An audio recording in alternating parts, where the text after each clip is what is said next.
Hi guys! Dapat ito na yung potency niya guys, no? Pag nagluto kayo ng tawag nito, kamote delight guys, dapat ganito na siya guys, kalapot, no?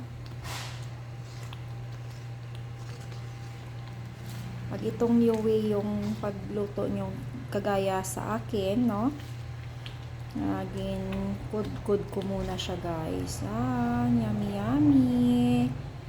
Ang ingredients niya guys ay kamote, tapos may kandensada. Kung wala kayo kandensada, pwede na yung puting asukal guys. Then tapos lagyan nyo na po siya ng star margarine. Kaso ganito po yung kulay niya dahil po ginamit ko na kamote yung purple, yung tapol na kamote guys.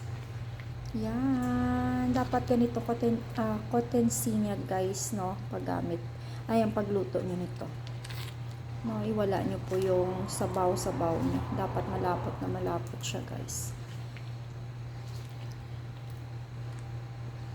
Yan guys,